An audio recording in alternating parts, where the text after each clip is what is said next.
every day, people like you and me witness paranormal activity. Many people suffer alone, afraid of telling their stories. Their encounters remain locked away, like skeletons tapping lightly on a closet door. Join me, Blake Lewis, as we peel back the veil of our reality, searching through silence.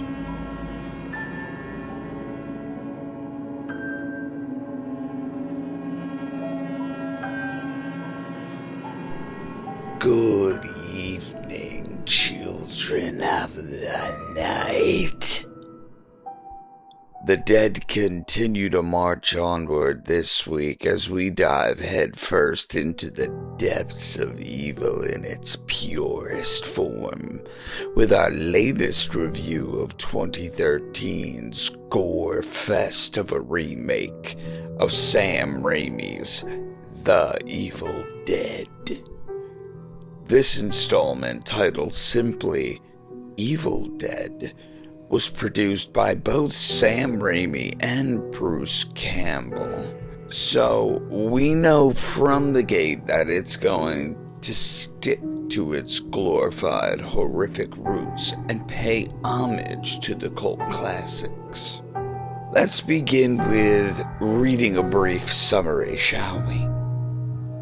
5 friends head to a remote cabin where the discovery of the Book of the Dead, aka the Necronomicon, leads them to unwittingly summoning up demons living in the nearby woods. That, my friends, is as detailed of a non-spoiler description as you could potentially get when it comes to describing the events that unravel within this movie. They did a great job making sure you barely knew what the fuck was gonna happen if you haven't seen the original. So, it gets you slightly intrigued. The summonings of demons? Well, build me up, Buttercup. I'm firing the fucking Amazon Prime up immediately on my way to the cabin. I'll head straight into my 1973 Oldsmobile Delta 88 and parallel park the hell out of that bitch right in between 2 trees directly out front. The movie starts out right away into some prequel action of its own as we're following a random girl who is obviously distraught as she runs through the woods to preserve her poor unfortunate soul, believing that this girl is a victim only to find out that that is the contrary. She herself is a demon running from a cast of outcasts who intend to cleanse her corrupt body of the unwanted hellion. They knock her unconscious and tie her to one of the pillars in the cabin basement, where her loving father douses her with gasoline, igniting her into flames. He proceeds to tell her how much he truly loves her while aiming a shotgun at her face and repaints the surrounding structure a shade of crimson. Cue the movie credits. That shit. Like, what? Okay. It is at this point that I have so many questions. Like, what the fuck? Now I need a prequel to this movie so that I could see who the hell this entire group of fucking misfits are. I am so unbelievably interested in the end of that story that I now wish Quentin Tarantino takes on said film and tells us how the hell we came into this intro. That's for another occasion. So it is now time to pause this fucking movie, fire up the popcorn, get my favorite comforter, and light up the fireplace because shit is about to go down. I need some movie theater butter on my lips and fingertips. We are then thrust into the current dilemma and meet all of the friends and family who are soon to fall victim to the onslaught of chaos. Shall we introduce our victims in order? There's David, Eric, Mia, Olivia, and last but not least, Natalie. But Blake, that's not the order in which the victims succumb to darkness. And yes, I understand this, my friends. All I was alluding to was the mere coincidence that the first letter in all of their names in this order spells out demon. As if the director was trying to portray this group as the chosen group to bring forth the abomination from the depths of hell. Very clever. Let's also make mention of the cute family canine who tags along in this chaotic journey. Unfortunately, you will not find a character named Ash in this film, and that in itself let some people down. It left some people upset that this version of the tale is its own rendition and not one that is directly retelling the initial story. But I'll give it its due diligence. I will allow it to kind of change the rules a little bit because, hey, it's a newer remake. Why not? They gotta change something up. They gotta make it a little fresher. Throughout the movie, they tried to subliminally set up David as the potential betrayal of Ash's character in this film, but more on that as we continue. The movie explains in vague details that the group has gathered together to help their struggling druggy friend Mia kick her worldly demons cold turkey in seclusion out in the middle of nowhere at her father's not-so-cozy cabin. This is not the first time that Mia has tried to kick her bad habits and has failed in the past, so this places a sense of realism within this story now that lends credence as to why these individuals did not flee when shit began to hit the fan. We find out that David is Mia's estranged brother and close friend to the rest of the group that has disappeared for quite some time due to his incapability of dealing with his crazy mother's death, leaving Mia to herself, where Mia then fell into drug abuse. David confronts his sister, and this is where the movie quickly enlightens us to the family's background details. Love is shown, trust is built, and David is here to stay.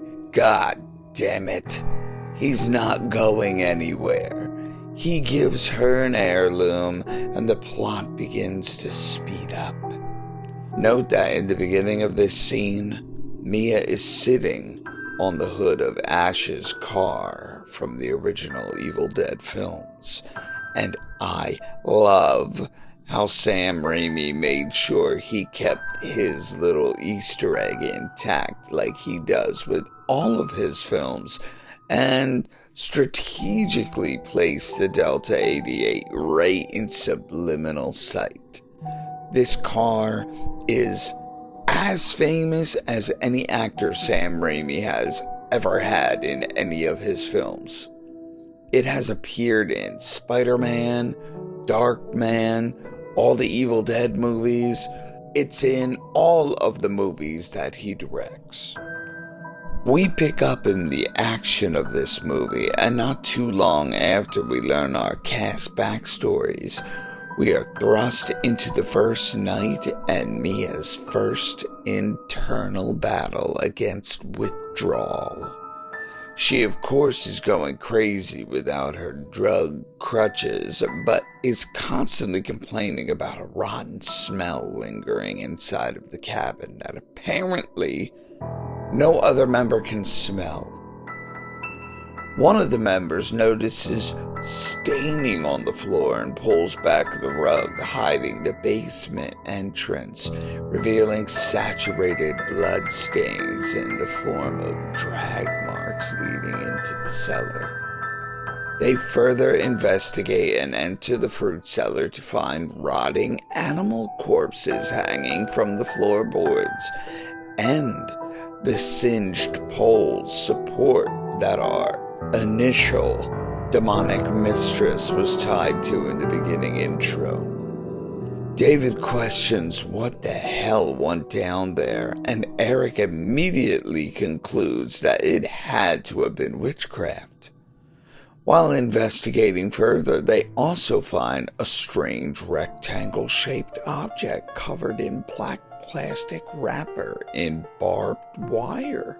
For some reason, Eric decides it's a very smart idea to pull it out from the basement and bring it upstairs to the table.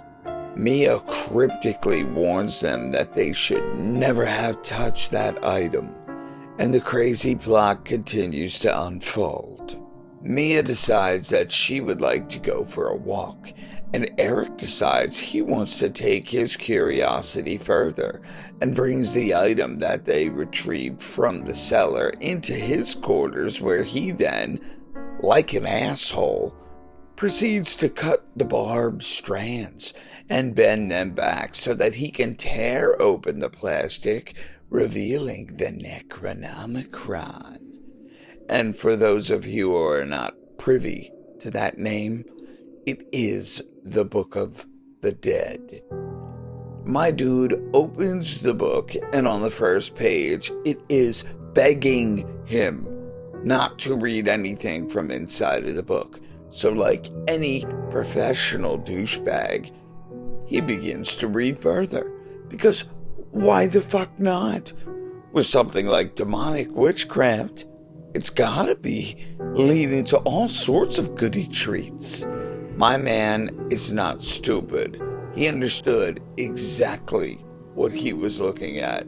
He made mention when they first went down there that it seemed like witchcraft. So it goes from curiosity to pure, what the fuck is your problem?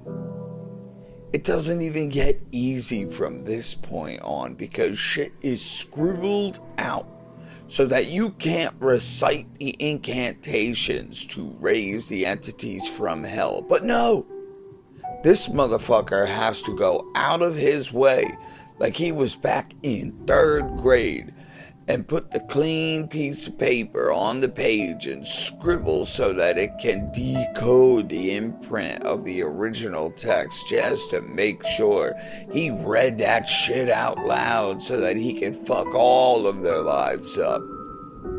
I would defriend Eric on Instagram so fast. I would block his ass from every social media platform I could think of. Asshole.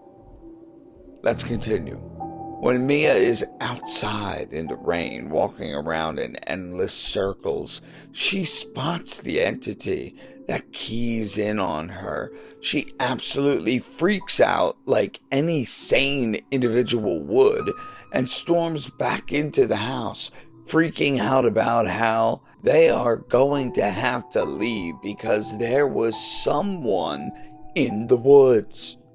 Everyone believes that she is tweaking and informed her they have all come to the conclusion that they aren't taking her back, and they want her to see this through and stick this shit out. She throws a fit, turns on her brother emotionally, breaks the family heirloom from earlier and tosses it on the floor, subliminally showing the bond breaking between them.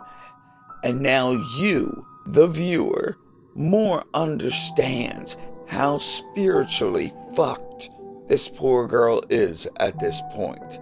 There is a demonic entity waiting for an opportunity to stalk her and no one to protect her. Fun. Don't sign me up. She grabs the keys when none of them are paying attention and escapes the house through the bathroom window, hops into the car and tears off into the storm to attempt to escape the entire location, and comes face to face with the entity standing in the middle of the road. She loses control of the car and smashes into the woods, wrecking the car by submerging it into swamp water. She climbs out of the car, choking on mud water, and swims to the shore, only to look back and find that the entity emerges from the swamp and begins to pursue her. After an intense chase scene, Mia is literally snagged by bramble and is stretched open, confronted by the demon portraying itself as her doppelganger. Then, inserted by black, tarry, thorn-laced vines through her crotch that contain the spirit of the demonic entity, completing the possession process the most painful way possible. Pause the fucking movie. Shit is about to get crazy. There should be no empty soda cans, candy, or popcorn bags at this moment moving forward, so take this time to refill your snack reserves. Great. What do you have now? Ooh, I see that. Nice. Great choice. Yeah, get it? Let's continue. Damn. There is no more of a painful way they could have portrayed that scene. That shit was cringeworthy. If you are not sold on the carnage throughout this movie as the horror movie enthusiast that you swear you are, I question the validity of your fandom of the culture in general. Now, I'm gonna warn you right away. The dog scene fucked me up. Ruined me. I hate seeing animals being hurt, let alone pummeled. If you haven't seen it, that sentence is a clear-cut indication whether or not you would like to see that scene. That shit hurt. Mia then walks into the bathroom, twitching out in the mirror, and turns on the shower, where the entity proceeds to use its energy to make the water scalding hot, and she stands directly under the devastating streams, boiling her flesh, further unlocking steps from the Necronomicon to continue summoning the abomination. David kicks the door open in anger because he knows that bitch killed his dog, but then finds her melting in the bathtub, so he decides that he needs to get her to a doctor. They hop into the only other vehicle and attempt to drive her to the hospital through the storm. But as they come to the end of the trail, they find that the lake has completely engulfed the bridge with surging waters. They are forced to go back, and the group attempts to put Mia asleep with sedatives, but of course, she comes twitching out of the room with a fucking shotgun in her hand and attempts to take David's life, missing his chest and blasting a shotgun shell through my man's shoulder. The door blasts open supernaturally as Mia begins to scream while the entity inside of her claims that all of the demonic spirits that are now present will take each one of them a single soul at a time. Mia then informs them that they all are going to die and faints, falling limply to the floor. David instructs Olivia to quickly retrieve the gun at Mia's side, but like any extremely pissed off demonic bitch, she springs out of her fake fainted state and latches onto Olivia, toppling her over and mounts herself over top of her, then proceeds to vomit a bloody liquid all over her face, spreading the demonic carnage. Olivia throws Mia off of her into the open cellar entrance, and Eric slams the hatch, and within seconds, like Spider Bitch, Mia is at the top of the stairs, slamming her body against the door, lifting Eric's weight. He latches the door, and David instructs Olivia to get the other shot to put Mia into sleep, fearing that she will kill herself if she's down there. Eric starts to panic, and the process of him enlightening David that he's to blame for this shit comes out as he says that he believes the Necronomicon is the reason for the paranormal occurrences. No shit, Eric. Olivia's soul is then taken after coming into contact with an entity in the mirror that bursts the cabinet mirror into shards of glass. Olivia attempts to escape the room, but immediately becomes paralyzed in a standing position and begins to tweak out as the entity possesses her body. Her draining her bodily fluids all over her pair of Converse brought a tear to my eye for disgracing such an iconic emblem. I have to make mention of that. I was quite upset seeing urine all over a Converse emblem. How are you going to do that to Converse? How are you going to do them wrong like that? All right. Eric goes in to check on Olivia and finds that she is mutilating her face apart with one of the shards of glass that was laying on the floor. He panics, slips on a piece of her face, I shit you not, then falls backward and completely gets fucked up on the porcelain, damaging his back. Olivia attacks Eric, stabbing him with the glass shard she's wielding, and then even does my man so wrong by stabbing him repeatedly in the face with a syringe, breaking the needle off in his eye socket. Come on. Eric then rifle kicks that crazy bitch airborne, and she smacks the back of her head so hard against the sink that it breaks a large chunk of the porcelain off. Watching that poor bastard pull the broken needle from his eye is difficult. No one should have to know what that feels like, period. I don't care how much of an asshole he was in the beginning of this movie. No. Olivia attempts to continue her assault on Eric, but Eric picks up a large chunk of porcelain from the floor and proceeds to transform Olivia's head into human-flavored jam. David burst through the door to find his friend Eric on the floor holding the porcelain over her corpse, and Eric erratically tells David that she tried to kill him. I do believe that was the most underrated statement that could have come from his mouth at that moment. That statement holds no water to what the hell that man just went through.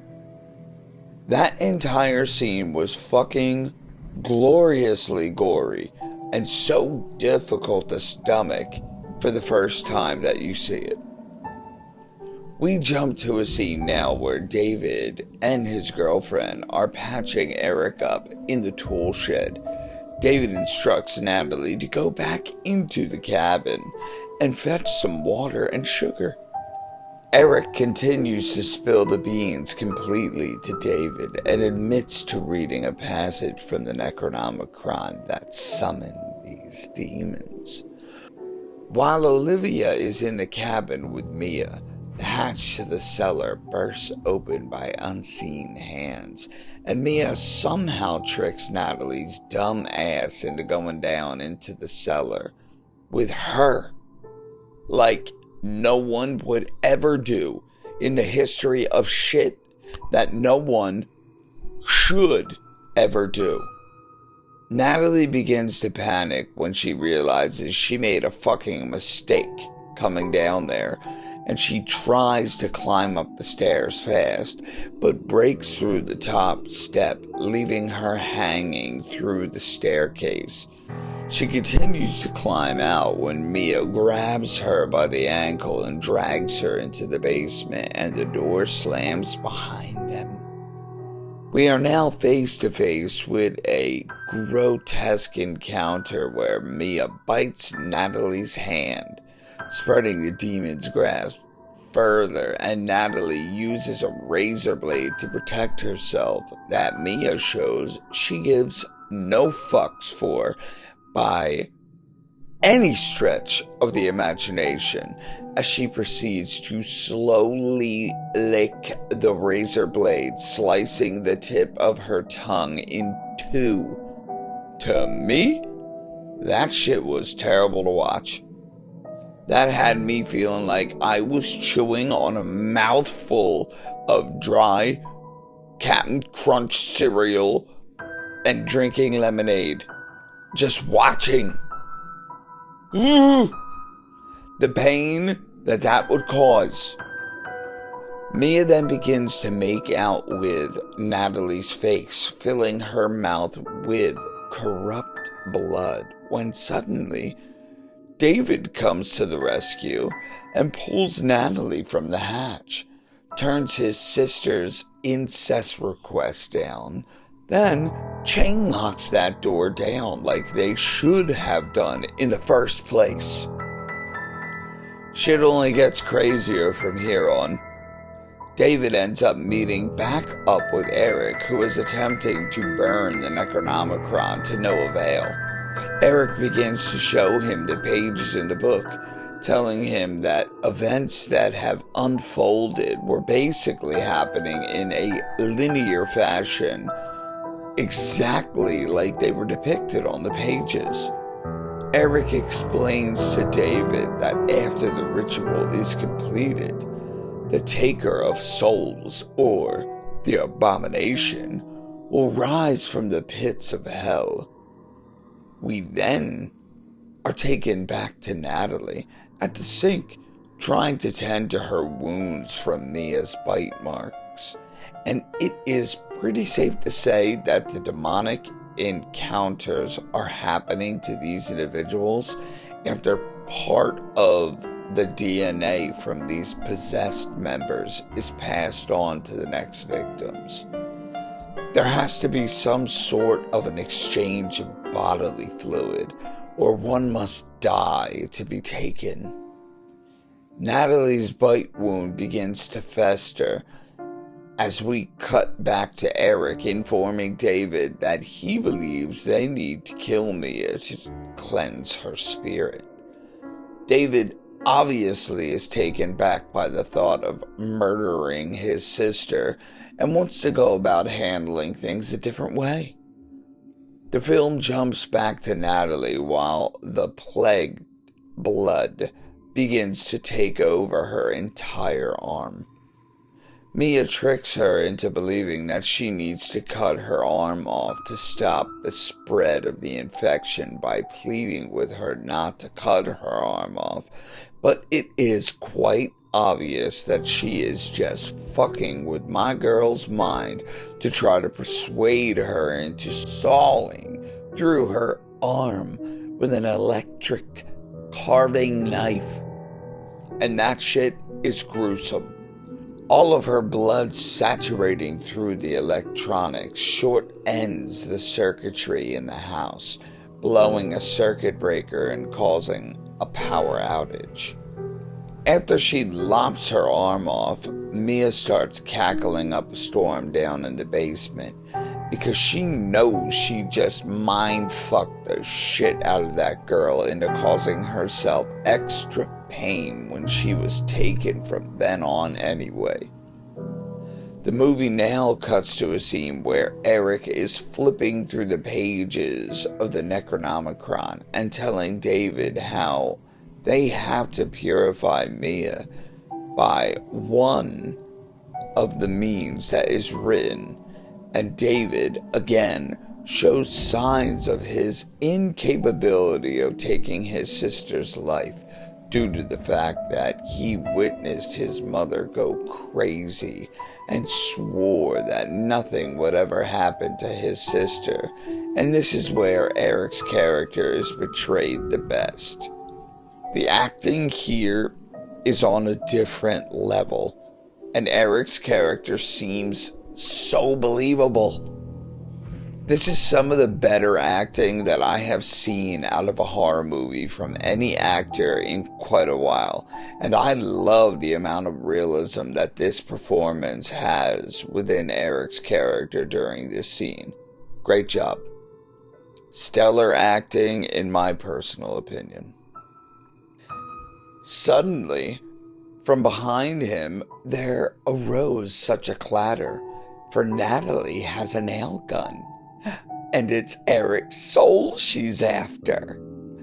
She fires a shitload of nails into her skull and then immediately starts using Eric's body as target practice.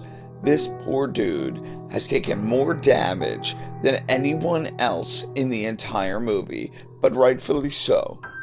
His character was a douchebag who read from the book to begin with, so he should suffer the most.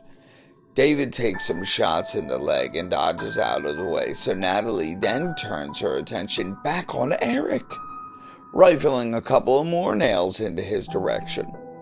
She turns my dude into a fucking human pincushion with the amount of nails that she put into his chest, even nailing his hand into his chest prior to David tackling her to the floor, separating her from the nail gun.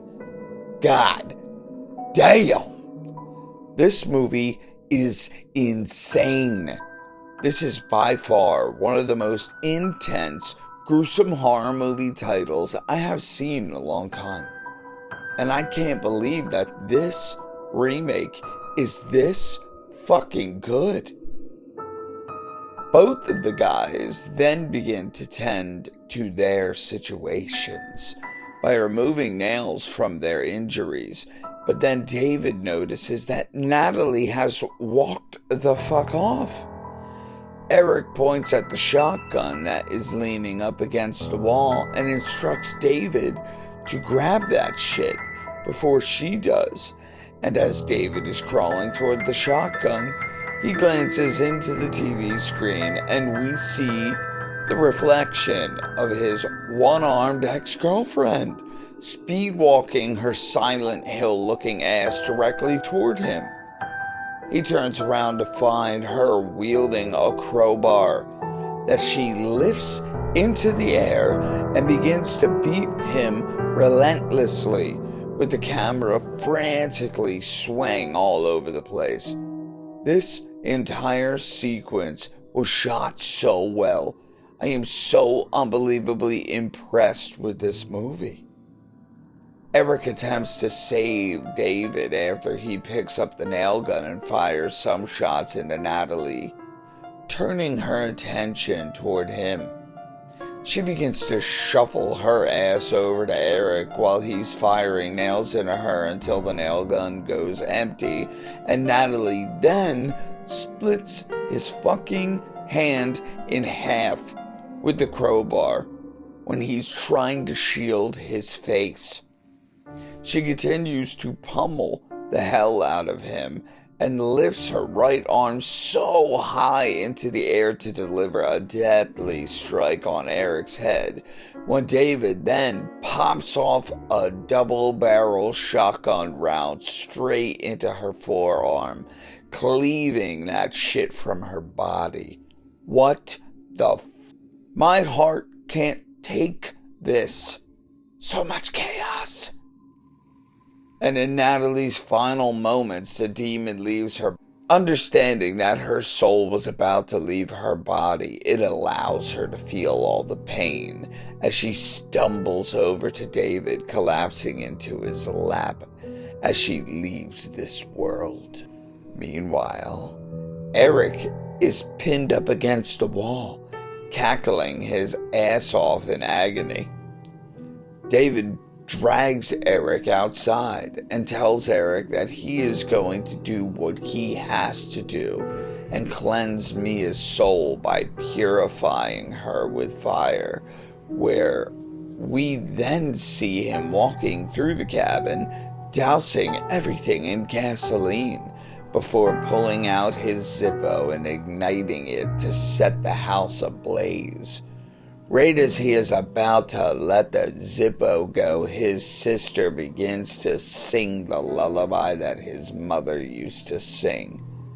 David then backs down, incapable of going through with burning her body, and looks out the window to the shed when lightning then strikes the bush out front of the shed, setting the bush on fire, referencing the burning bush from the biblical transcripts, almost as if God is telling him the way he has to go about doing things to destroy the coming abomination.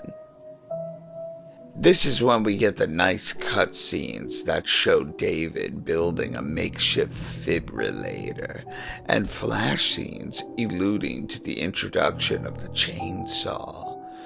Now completing the combination of both chainsaw and boomstick for David at some point in this movie to possibly become their rendition of Ash, right? David then grabs a shovel and digs a large hole out front of the cabin, goes inside and takes the last tranquilizer syringe, then heads down into the flooded basement where he has an encounter with Mia. She slams him around, attempting to drown him in the murky water, and right as David is slipping away, she lets go of David, and he is capable of pulling himself out of the water to gasp for breath, turning to find that Eric has rocked the crowbar across her dome, rendering her unconscious. She managed to ram the razor knife that she was wielding into his gut, making sure that Eric remained at the top of the tortured beyond belief list that this movie has officially placed into motion. David injects the syringe into Mia's neck and goes over toward Eric for their final conversation, where we hear Eric completely belligerent, speaking out of context because he is slipping from his body, as he engages in a one-way conversation with David, as if it was the first time that he has seen him since he had vanished from his friends' lives in the past, and expresses to David that he missed him, and that David knew that though. Eric then passes away, and David submerges his corpse into the water. That moment was hard for me. It triggered a lot of emotion within my heart, and I felt that loss. Well done. David then turns his attention towards his sister and drags her out into the storm, where he dresses her in a crimson gown and proceeds to bury her alive. Mia dies, becoming the fourth victim and leaving only one more death that needs to happen before the abomination can rise. David digs his sister's lifeless body out of the makeshift grave, stabs his homemade defibrillator into her chest, and we go through an emotional resurrection attempt where it seems as if he is unsuccessful in bringing her back. As he turns away, she then appears behind him, standing, as if resurrected by some divine intervention of some sort off screen. There is definitely a lot of subliminal biblical terminology hidden within this movie, and she is then a resurrected pure soul again. She begins to try to tell David of what the experience was like in hell, telling him it was so horrible, and he consoles her, telling her everything is okay now. David goes into the cabin to get the car keys and notices a photograph of Eric, the others and him all together, when suddenly Eric's possessed body plunges a pair of wire cutters into his neck, piercing a main artery. He locks Mia out of the house, plants himself against the door, and skillfully kicks the shotgun that was leaning against the wall towards his direction into his arms, lifts it and fires directly at the can of gasoline on the floor between them, inadvertently sacrificing himself to destroy the house that he doused with gasoline, while becoming the fifth victim and completing the ritual summoning the abomination. Mia is standing, watching the cabin surge with flames, and notices her brother's heirloom on the floor in front of the cabin. She kneels down and picks up the necklace, when suddenly a drop of blood falls directly into the center circle that turns her attention toward the heavens as more drops of blood begin to fall from the sky. Someone fire up some Slayer. It's officially raining blood. As fear takes over Mia's composure, the abomination thrusts its spindly fingers from the pits of hell and latches its demonic grip around Mia's arm, searing her flesh immediately upon contact. Mia tears free of its deadly grasp, falling backward, finally coming face to face with its physical form. The demon is a direct facial representation of Mia, and we are now left with the final battle between Mia, reborn, and the risen abomination. This shit is Looney Tunes! I am so rooting for Mia moving forward, and I am on the edge of my goddamn seat watching this final act pan out. I am gnawing the hell out of popcorn and have successfully forgotten how to blink at this point. This whole scene from here on is like a demonic version of the end survival scene between the Predator and Arnold Schwarzenegger. Mia climbs to her feet and staggers backward frantically toward the Jeep in hopes of escaping, but as she climbs into the Jeep, She drops the keys onto the floor, reaches to pick them up, and as she comes back up, the abomination smashes its entire body through the driver's side window and latches onto Mia's leg as she crawls for her life toward the passenger door, further searing her pure flesh. Mia kicks free, opens the door, and falls backward onto the ground outside of the vehicle. She begins to crawl for her life and notices the hole that leads underneath of the shack where the mutilated dog was found earlier. She climbs halfway through and turns back to find the demon crawling after her, faintly calling her name. She snaps the fuck out and frantically crawls through the rest of the hole, climbing into the shed and plants her back against the tool bench. As she is staring at the hole, she then turns her attention to the door that is slightly open and begins to look for anything to defend herself when she bypasses a machete and reaches for the trusty chainsaw. While trying to start the chainsaw, she notices that it's out of gas and glances above her and finds that there is a small bottle just out of reach.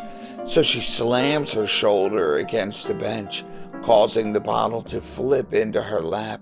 She removes the saw's gas cap and frantically pours the gas into and all over the chainsaw. But as she tries to refit the gas cap, she loses her grip and the cap falls off of her lap and rolls directly over to the hole, where we find that the abomination has begun to climb through, glaring at Mia with its eyes wide open. The demon begins to scrape its claws on the ground, reaching out for Mia, so she breaks into a corner leading to a hollow section of the wall. Mia continues to try and start the chainsaw when suddenly the machete stabs through the hollow portion of the wall multiple times and slices through her kneecap. The rusty blade ramps back through the wall, slicing into her shoulder before Mia smashes her elbow through the rotted wall section leading outside of the cabin. My adrenaline is flying through the roof watching this unfold, and I am nervous as fuck, hoping that she can get out into the open and fire that fucking chainsaw up. Soda sip and continue. Mia climbs to her feet and runs back over to the Jeep, slamming her back into the back bumper to take cover as the abomination walks out from the cabin entrance. And again, we get another Predator-like reference as we have a beautiful camera angle shot from the perspective of the demon's right leg walking toward its prey, machete dangling at its side. Beautiful. Mia climbs underneath of the Jeep and continues to rip the chainsaw cable and finally fires that shit up as the abomination reaches the side of the vehicle, and Mia lays on the trigger and rips the chainsaw's serrated blade straight through the demon's legs like butter, causing that bitch to fall to the ground and pursue Mia from a prone position. As Mia crawls out from the opposite side of the truck, we then see just how strong the abomination is when it easily rolls the Jeep over, pinning Mia's arm underneath of the overturned vehicle, completely puncturing through her flesh. As the demon crawls around the wreckage, Mia tries to reach for the chainsaw, but finds it impossible to grab, so she repositions her feet onto the hood and uses all of her might to completely tear through her remaining flesh, separating her forearm from her body. She grabs the chainsaw and staggers back into the clearing in front of the burning cabin, staring at the abomination as it crawls closer. And we are all blessed with one of the most beloved horror movie death scenes we could ever ask for. The demon stares into Mia's eyes. "I will feast on your soul. Feast on this, motherfucker." Mia punches the throttle and aggressively slams the chainsaw blade through the abomination's open mouth and shreds through the back of its throat, screaming through its neck, and thrashed its head around for what was a good, memorable 30 seconds of any horror movie that I have ever seen. Sawing halfway down the demon's back, then quickly pulling upward, tearing completely through its head, splitting the top of its torso in two. Oh my fucking goodness. That was absolutely epic. I was cheering out loud. I haven't had such an adrenaline rush from a movie in so long. The abomination melts back into a puddle of blood, and we hear its ghostly echoes of screams from the other realm as the storm abruptly stops. Mia walks back over to the cabin and retrieves her brother's heirloom, and we get another gorgeous close-up. Then the camera jumps to a beautifully shot God ray sequence with sunlight piercing through the forest as Mia walks away, the lone survivor. The camera pans down at the Necronomicon as unseen hands rifle through the book's pages in reverse, closing the leathery cover and bringing an end to our cinematic journey. Evil Dead. The absolute standard to which any remake should be if it intends on dethroning its predecessor. I am so happy with this rendition of this film and love how Mia ended up turning out to be the Ash of this film. That chainsaw brutality at the end will live in infamy and forever be one of my absolute favorite horror movie kills I have ever witnessed. That shit is right up there with Tina being dragged up her bedroom wall in A Nightmare on Elm Street, the Prowler knife to the dome, and Drew Barrymore being hung from her family tree in Scream. I am still stunned at how great this movie turned out to be. This is the kind of movie that you could put on and rewatch. Like, the rewatch capability of this movie is 100% at any time, any day, and there are not that many movies that do that to me anymore. I find it hard to find movies that can continuously make me want to watch. But I can absolutely say that I could watch this movie 100 times and probably still have the same reactions every single time I see it. 10 out of 10. Period.